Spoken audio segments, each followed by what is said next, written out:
د ډیرو خلکو په کورونو کې سټوپلیزرې پرتې دي خو د کم ولټیج نه بجلی نه اوچتوي. السلام علیکم، وخت مو بخیر دوستانو. د ظاهر شاه استاد دکان ته راغلی یم. تاسو په ویډیو ډیر کامنټ کړو چې نمبر دې نه دی ورکړی، اډرس دې نه دی ورکړی. نو د هغې خاص وجه دا وه چې د ظاهر شاه استاد په خپله انورټر خرڅوي نه او بل د سولر سیسټم هم نه خرڅوي. دغه ویډیو موږ صرف د دې لپاره کړې وه چې د چا سره په کور کې یوه شیشه پرتی او د واشین ماشین په چلول غواړي یا په د کپړو ماشین چلول غواړي، نو چې انورټر ورته ولګوي نو کار به روان شي، ایسي بجلی به ولا پیدا کوي. د ظاهر شاه استاد اوس په سټوپلیزر کې لګیا دی.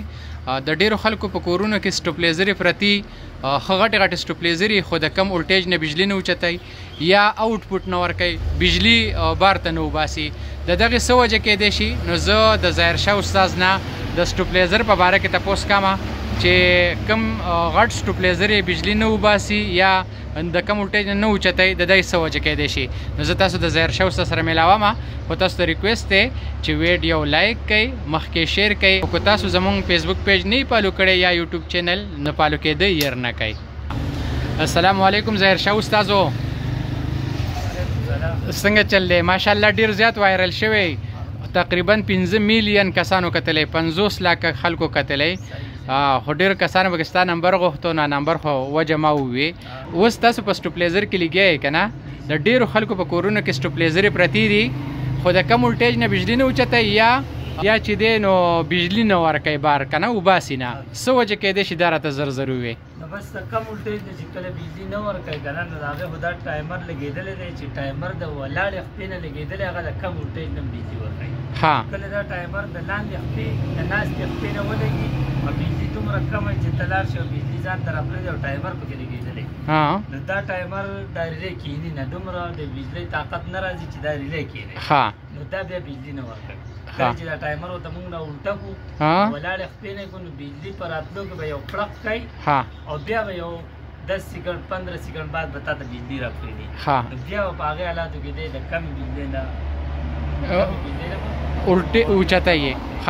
بل دا چې ځینې غټې غټې سټوپلیزرې خو بجلی بار ته وباسي نه، دا یې څه وجه کیدی شي؟ د هغې هم چې تا بریکر پرې راپرېښودو او دا ریلو کار کو، ټکار یې کو، ټک ټوکې کول، ریلی خپل کار کوي، کښېني پاسي او تاسو ته کور دپاره بجلی نه درکوي، نو هغه هم د ټایمر مسله کېږي. هغه هم د ټایمر مسله کیدی شي. او د دې بټن به کې څه مسله کیدی شي؟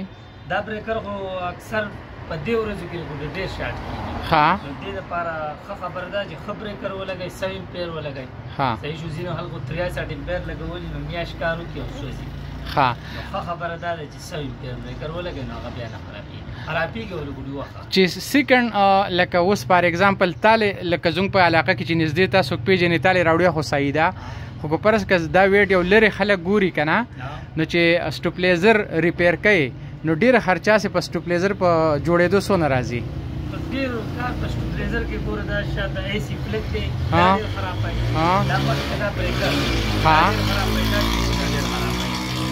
په دې باندې لوډي که نه او بجلي کمه نو فریج پې چلېږي، موټر پې چلېږي، نو دا 3-4 سیزونه دي، دا ډېر خرابوي. عام خلک خو په دې نه پوهېږي چې په سټوپلیزر کې څه چل شوی دی، خو لکه ستا مطلب دا دی چې عام خلکو لا دا په دې ځان پوهې کول غواړي چې دا سوچ نه دی خراب و، بریکر یې نه دی خراب و یا یې ریلی نه دی خراب. که فرض که دا درې خراب وي نو بیا پې ډېره خرچه نه راځي. داسې نه چې مونږ وایو چې دا ټول استادان به بیماني کوي، لکه روغ سټوپلیزر به خلکو له خرابوي او ډېرې پیسې به ترې اخلي، خو عام خلکو له هم ځان پوهې کول په دې پکار دي که نه؟ دا پلک چې سی پلک دی دا ډېر انتهایي ډېر زر خرابېږي، دا سپار کوي که نه او ریلي خرابېږي. نو چې داسې دا خرابتیا به کېږي نو لکه بس څو به جوړ شي، 200-300 به جوړېږي؟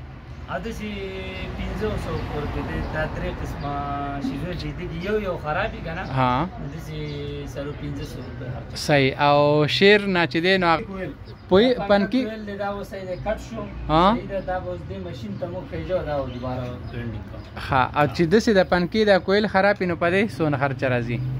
په دې خو تقریبا داسې ځان ځانه ځایونو ریټونه یې که نه چې په دې ماشین یې موږ بڼو نو داسې 12-1300 روپۍ. صحیح. دا بیخي دغه تارونه دي تاسو لرې که نوي ورته ولګوئ؟ دا بیخي دغه شان صفا اوسپنه پاتې شي دي کې بیا دا کار صحیح ده. ډېر زر. خپل نمبر دې وی که نمبر دې نه وی؟ دا زه ډېر دې ورځې کې موږ ډېر بیزي نو نمبر ویل ته ځکه ضرورت نشته چې ټلیفون ته به کې نصبي ښه لکه ساده خبره ده که د چا سټپلیزر غټ په کور کې پروت وي نو دا 3 ځایونه ولا چک کوی شي خو خیر د بجلی کار دی نو په خپله یې مه کوئ چېرته مصري لی اوسئ او هغه ته وایي دا ځای یې خراب دی داسې به صحیح وي که نه ډېره زیاته مننه د ټایم راکولو شکریه